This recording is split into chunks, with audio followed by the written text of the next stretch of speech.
পশ্চিমবঙ্গ ও বাংলাদেশের আবহাওয়ার আজ বড় সতর্কবার্তা, কোথাও ভারী বৃষ্টি এবং কোথাও বজ্রঝড়ের আশঙ্কা। আপনার এলাকায় আবহাওয়া কেমন থাকবে জানুন এই প্রতিবেদনে। বঙ্গোপসাগর থেকে প্রচুর জলীয় বাষ্প প্রবেশ করায় পশ্চিমবঙ্গের বিভিন্ন জেলায় আজ মেঘলা আকাশ থাকবে, তার সাথে বজ্রবিদ্যুৎ সহ বৃষ্টি এবং দমকা ঝড়ো হাওয়া বওয়ার সম্ভাবনা রয়েছে। দক্ষিণবঙ্গের বেশ কিছু এলাকায় দুপুর এবং বিকেলের দিকে ঝড় বৃষ্টির পরিস্থিতি তৈরি হতে পারে এবং অন্যদিকে বাংলাদেশের ঢাকা, খুলনা, বরিশাল, চট্টগ্রাম, রাজশাহী এবং সিলেট বিভাগে অনেক এলাকায় বজ্রসহ বৃষ্টির সম্ভাবনা রয়েছে। কোথাও কোথাও মাঝারি থেকে ভারী বৃষ্টিও হতে পারে। বৃষ্টির কারণে তাপমাত্রা কিছুটা কমলেও আর্দ্রতাজনিত অস্বস্তি বজায় থাকতে পারে। তো বন্ধুরা, আজ শনিবার এই মুহূর্তে 30 তারিখ শনিবার এই মুহূর্তে আমরা প্রথমে আলোচনা করব আজ সকালে আকাশ কতটা মেঘলা থাকবে, কতটা পরিষ্কার থাকবে সেটাই আপনার সাথে শেয়ার করার চেষ্টা করব। আজ হলদিবাড়ি, নামখানা, ফেজারগঞ্জ এবং হলদিয়া, দীঘা, কন্টাই এই সমস্ত অঞ্চলগুলো আজকে সকাল থেকে একটু আকাশ পরিষ্কার থাকবে এবং বেলা বাড়ার সাথে সাথে কিছুটা মেঘলা আকাশ থাকতে পারে। তারপর সাথে জয়নগর, মাজিলপুর, গোসাবা, তমলুক, বারুইপুর, কোলাঘাট, উলবেড়িয়া এবং কলকাতা এই সমস্ত অঞ্চলগুলো আজ মোটামুটি কিছুটা আকাশ পরিষ্কার থাকবে। এদিকে খড়গপুর, বালিচক, তমলুক, ঝাড়গ্রাম, গোপীবল্লভপুর, চাকুলিয়া, গোলতোড়, চন্দ্রকোনা এই সমস্ত অঞ্চলগুলো প্রায় আকাশ আজকে মেঘলা থাকছে। তার পাশাপাশি খাতড়া, বিষ্ণুপুর, বাঁকুড়া, সোনামুখী, পুরুলিয়া, দুর্গাপুর, রঘুনাথপুর এবং আসানসোল, বুসকরা এবং বোলপুর এই সমস্ত অঞ্চলগুলো আজ অনেকটা আকাশ মেঘলা থাকবে এবং বজ্রগর্ভ মেঘ থেকে কিন্তু বৃষ্টি হওয়ার সম্ভাবনা থাকবে দুপুর এবং বিকেলের পর থেকে।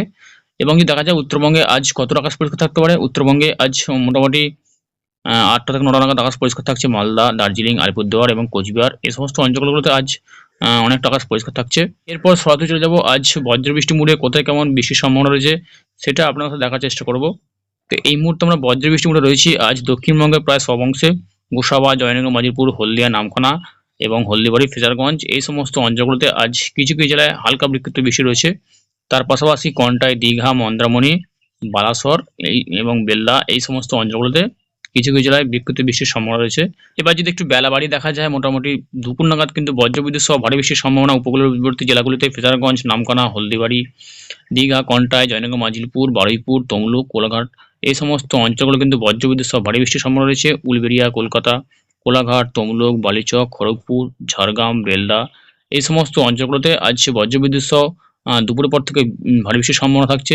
তার পাশাপাশি রয়েছে গোপীবল্লভপুর, চাকুলিয়া, বেলদাহা, এদিকে বারুইপুর, এদিকে খাতড়া, গোলতোড়, চন্দ্রকোনা এই সমস্ত অঞ্চলগুলো আজ হালকা বিক্ষিপ্ত বৃষ্টির সম্ভাবনা রয়েছে। এদিকে পুরুলিয়া, রঘুনাথপুর এই সমস্ত অঞ্চলগুলোতে হালকা বিক্ষিপ্ত বৃষ্টির সম্ভাবনা থাকছে। উত্তরবঙ্গে দুপুর এবং বিকেলের পর থেকে হালকা বিক্ষিপ্ত বৃষ্টির সম্ভাবনা রয়েছে। কোচবিহার, মালদা, দিনাজপুর এবং শিলিগুড়িতে হালকা বিক্ষিপ্ত বৃষ্টির সম্ভাবনা অনেকটা কম রয়েছে। দেখা যায় সন্ধ্যার মধ্যে কিন্তু বজ্রবিদ্যুৎ সহ ভারী বৃষ্টির সম্ভাবনা রয়েছে দক্ষিণবঙ্গে মোটামুটি প্রায় সব অংশে। দক্ষিণবঙ্গে দেখা যাচ্ছে হলদিবাড়ি, হলদিয়া, গঙ্গাসাগর, নামখানা, ফেজারগঞ্জ, শ্যামনগর, কলকাতা, কোলাঘাট এবং খড়গপুর এই সমস্ত অঞ্চলগুলো আজ বজ্রবিদ্যুৎ সহ সন্ধ্যা এবং রাতের মধ্যে ভারী বৃষ্টির সম্ভাবনা থাকছে। আজ শনিবার 30 তারিখ এই ছিল উত্তরবঙ্গ দক্ষিণবঙ্গের সমস্ত জেলায় আবহাওয়ার সংক্ষিপ্ত আপডেট কাজ হলে লাইক দেবেন আর চ্যানেল সাবস্ক্রাইব করে রাখবেন। পরবর্তী ভিডিও খুব শীঘ্রই নিয়ে আসার চেষ্টা করব। ধন্যবাদ।